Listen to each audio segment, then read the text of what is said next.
আমি সেই জীবন খাদ্য।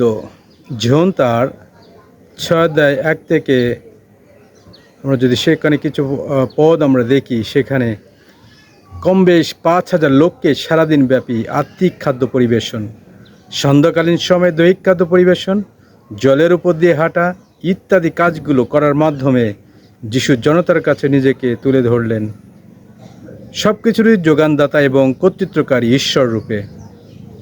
কিন্তু অধিকাংশ লোকদের অন্তরে এই সকল আশ্চর্য কার্যবলী তেমনভাবে রেখাপাত করে নাই, বরং শুধুমাত্র দৈহিক খাদ্যের আশায় পর দিবসে তারা যিশুকে খুঁজছিলেন।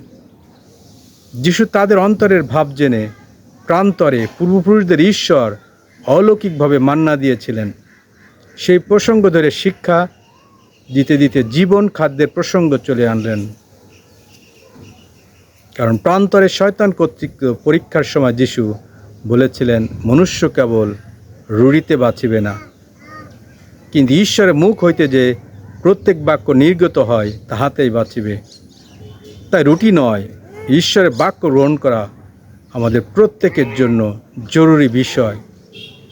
যীশুখ্রিস্ট হলেন ঈশ্বরের মুখ নির্গত সেই বাক্য, যা মাংসে মূর্তিমান হয়ে জগতে এসেছিলেন এবং মানুষের মাংসিক অভিলাষে পূর্ণ পাপ সময়ের জন্য তিনি ক্রুশে পাপের প্রায়শ্চিত্ত সাধন করলেন।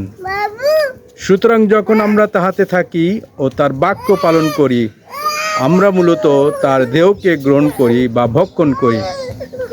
যেমন তিনি বলেছেন, আত্মায় জীবনদায়ক, মাংসে কিছুই উপকারী নয়। তাই তো ঈশ্বরের বাক্যই হলো আমাদের জীবন খাদ্য স্বরূপ। যে কথা প্রভু যীশু খ্রিস্ট এই অংশে 3548 পদে 2 বার উল্লেখ করে বলেছেন, আমি সেই জীবন খাদ্য। যীশু খ্রিস্টতে বিশ্বাস করে যেন আত্মিক জীবন ধারণ করতে এবং তার ক্রুশীয় মৃত্যুর দ্বারা যে পরিত্রাণ কাজ সাধন করে গিয়েছেন, সেই সুযোগ যেন আমরা সকলে গ্রহণ করি, ধার্মিক গণিত হবার জন্য চেষ্টা করি।